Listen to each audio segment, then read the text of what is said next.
തിരുവനന്തപുരത്ത് നിന്ന് സാരംഗും, കൊച്ചിയിൽ നിന്ന് കെ ഉമേഷും ഗുഡ് മോർണിംഗ് കേരളത്തിനൊപ്പം ചേരുകയാണ്. മഴയുടെ വിശേഷങ്ങൾ പങ്കുവയ്ക്കാൻ, വിശേഷങ്ങളല്ല പങ്കുവയ്ക്കാനുള്ളത്. ഇന്നലെ രാത്രി മുതൽ കോരിച്ചൊരിയുന്ന മഴയാണ് തിരുവനന്തപുരത്ത്. സാരംഗ് കൂടി ചേരുന്നുണ്ട്. സാരംഗെ, good morning. Vinisha, good morning. മഴ തന്നെ മഴ. ഇന്നലെ തുടങ്ങിയ മഴയാണ്, ഇതുവരെയും തോർന്നിട്ടില്ല. വിദ്യാഭ്യാസ സ്ഥാപനങ്ങൾക്ക് വരെ അവധി കൊടുത്തിരിക്കുകയാണ് ജില്ലാ കളക്ടർ. അത്തരത്തിൽ നിലയ്ക്കാതെ മഴയാണ് തിരുവനന്തപുരത്ത്, അല്ലേ?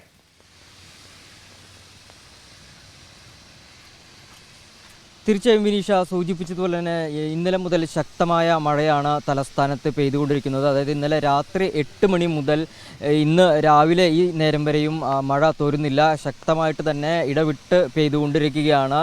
എന്തിനേലും ഇന്ന് തലസ്ഥാനത്ത് 8 ജില്ലകൾക്കാണ് മഴ മുന്നറിയിപ്പുള്ളത്. തിരുവനന്തപുരം, കൊല്ലം, അതുപോലെ തന്നെ ആലപ്പുഴ, പാലക്കാട്, ആലപ്പുഴ, തൃശ്ശൂർ, എറണാകുളം, കോട്ടയം തുടങ്ങി 8 ജില്ലകൾക്ക് ഇന്ന് യെല്ലോ അലേർട്ട് പ്രഖ്യാപിച്ചിട്ടുണ്ട്.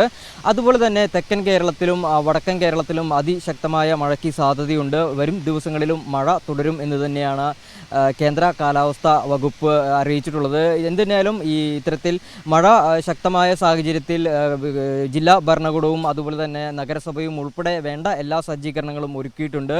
അടിയന്തര സാഹചര്യങ്ങളിൽ ഇത്തരത്തിൽ രക്ഷാപ്രവർത്തനത്തിന് ഇറങ്ങേണ്ടി വന്നു കഴിഞ്ഞാൽ അതിനു വേണ്ട സജ്ജീകരണങ്ങളും ഒരുക്കങ്ങളും ഉപകരണങ്ങളും ഉൾപ്പെടെ കഴിഞ്ഞ ദിവസങ്ങളിൽ തന്നെ, അതായത് മഴ തുടർച്ചയായി പെയ്തുകൊണ്ടിരുന്ന കഴിഞ്ഞ ദിവസങ്ങളിൽ തന്നെ നഗരസഭ എല്ലാ പ്രവർത്തനങ്ങളും ഒരുക്കിയിട്ടുണ്ട്. ജില്ലാ ഭരണകൂടവും അതുപോലെ വേണ്ട ജാഗ്രതാ നിർദ്ദേശത്തോടെയാണ് മുന്നോട്ട് പോകുന്നത്. അതുപോലെ തന്നെ ഇന്ന് ജില്ലയിലെ എല്ലാ വിദ്യാഭ്യാസ സ്ഥാപനങ്ങൾക്കും അവധി പ്രഖ്യാപിച്ചിട്ടുണ്ട്. അതായത് സ്കൂളുകൾക്കും പ്രൊഫഷണൽ കോളേജുകൾക്കും ഉൾപ്പെടെയാണ് അവധി പ്രഖ്യാപിച്ചിട്ടുള്ളത്. അതുപോലെ തന്നെ ഈ മുൻകൂട്ടി നിശ്ചയിച്ചിരുന്ന പൊതുപരീക്ഷകൾക്ക് മാറ്റമില്ല. ആ പൊതുപരീക്ഷകളൊക്കെ കൃത്യസമയങ്ങളിൽ തന്നെ നടക്കും.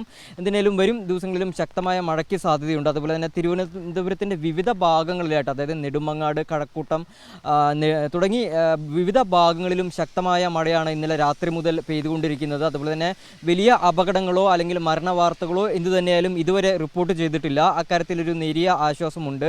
അതുപോലെ തന്നെ വലിയ അപകടങ്ങളും എവിടെയും നഗരത്തിൻ്റെ വിവിധ ഭാഗങ്ങളിൽ എവിടെയും വലിയ അപകടങ്ങൾ റിപ്പോർട്ട് ചെയ്തിട്ടില്ല. വരും ദിവസങ്ങളിലും മഴ തുടരുന്നതോടുകൂടി തന്നെ ഈ അഗ്നിരക്ഷാ സേന ഉൾപ്പെടെയുള്ള എല്ലാ സജ്ജീകരണങ്ങളും ഒരുങ്ങിക്കഴിഞ്ഞിട്ടുണ്ട്. നമ്മുടെ നഗരത്തിലെ വിവിധ ഭാഗങ്ങളിലുള്ള അഗ്നിരക്ഷാ സേനയും ഇത്തരത്തിൽ എല്ലാ പ്രവർത്തനങ്ങളും സജ്ജീകരണത്തോടെയും ഏകോപനത്തോടെയുമാണ് മുന്നോട്ട് പോകുന്നത്. എന്തിനാലും വരും ദിവസങ്ങളിലും മഴ കനക്കും എന്ന് തന്നെയാണ് കേന്ദ്ര കാലാവസ്ഥാ വകുപ്പ് അറിയിക്കുന്നത്. വിനീഷ.